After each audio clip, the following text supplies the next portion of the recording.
All right, guys, happy December 30th. We have like 48 more hours in 2020, which is great. So a couple things. I've had a lot of people reach out to me, and a couple people even paid me that $10.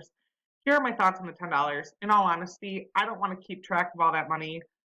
So I'm just gonna do this for free. And if you decide, hey, I want to donate $10 to a nonprofit, great. If you don't want to, great. If you just want to do this and follow along in the group, we can kind of encourage one another and touch base during the weeks on different ideas and food and tracking macros, all that. Awesome. So here's what I'm going to do. I'm going to post, if you're in the group, this link. I'll share the link in the group. What I need you to do is when you see the link, you're going to copy and paste the link up top. All right. What you're going to do from there is you're going to go to File. You're going to click Make a Copy. All right. So if you're not a Google user, let me know and I will share this with you so that you can write on your own, or I'll just share a different one with you and make a copy for you. But by making a copy, you can type in here my healthy habits or whatever. Okay. Then you should be able to press OK and it will save to your drive. So if you don't have a Google account or if you're confused, let me know. But again, once you click on that link, make sure you're signed in before you press File and then make a copy. So here's what I did for the spreadsheet. At the bottom, well, you can't see the bottom, can you? At the bottom, I made all, let me see if I can drag my screen a little bit. There we go. I made all 8 weeks along the bottom. So some of them you may have to move the columns around, but I did my best. So what you'll see is up at the top, I did the week at a glance points. So these are just points that I thought were important. It's all or nothing, so 5 or 0. Did you schedule your week and 4 workouts in your calendar? So did you schedule when you're going to meal prep? Did you schedule your week, your chores for the week, your 4 workouts, your grocery shopping, all that? Okay. All or nothing, sitting down, thinking about your grocery list and go shopping. The planning part of that is usually the hardest for a lot of people. Meal prep for at least 4 days. Again, all or nothing. Just a week at a glance points. I thought those were important just to get yourself set up to be successful for the week. Down below, you're going to see the daily challenges. Sorry. So for Monday, water intake. 8 ounces is 2, 10 or more is 4. Again, if you don't get to 8, 0. So your goal every day is to get at least 8 cups of water every day. 8 by 8. That's what I meant by that.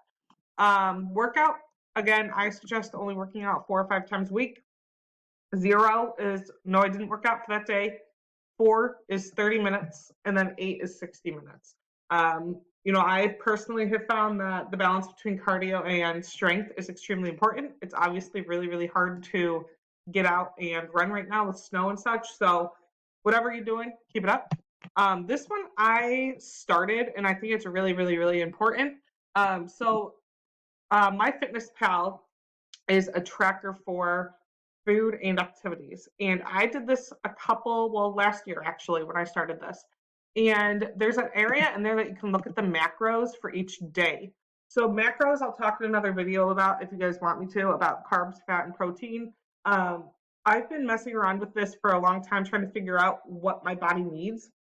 And I think I finally figured it out. So a lot of us actually don't eat enough protein. And last year I was freaking out thinking that I was going to become like the Hulk by eating all this protein. But I haven't. It actually has really helped me maintain my weight, my goal weight.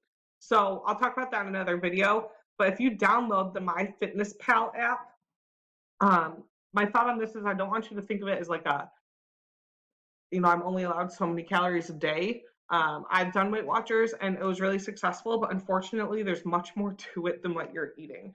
So just by tracking your points, and I'll show you guys how to look at your macros, you'll be able to learn a lot about how your body's responding to different things. Breakfast, was it healthy or was it not? Lunch, was it healthy? Was it not? Dinner, was it healthy? Was it not? And then healthy snacks. So I put 2 here. So if you get 2 healthy snacks, you get 2 points. 1 healthy snack is 1. No healthy snacks, 0. It is important that you're continuing to eat throughout the day. So I would encourage you to do that. If you need ideas for healthy snacks that are different than a piece of fruit, let me know. I, at work, usually do the same exact thing every day, and that's helped me tremendously. Down below, weigh-in challenge just once a week. So what I want you guys to do here is say, it says number lost that week is points, gain or maintain is 0. Let me change that to 0. And you're going to put that in the B17 column. So what that means is if you lost 2 points, or 2 pounds, you're going to put 2 here in B17. All right. Or it should say B16. I'll change that. And my goal here was to have all of these add up. What you should see is if you had 5 ounces of water that day, or sorry, 2 points here, 2 points here, 2, 2, 0, 2, 4. I have it so that they're all adding up for that day. And then what I'm going to do is have your total points here in this column. So I will work on that here now. So that's just how we're going to get this set up. If you have any questions, let me know. If you want me to change something for you, let me know. I can certainly do that. But yeah, if you want to share it with me as well, you can press share and then share, add people to the group. If you want me to help you out, look at your stuff and help you through the macros and all that, just let me know. So that's a good starting point. If you have any friends that want to join this group on Facebook, have them join or give me their name and I can add them. Besides that, we'll start on the 1st. Adios.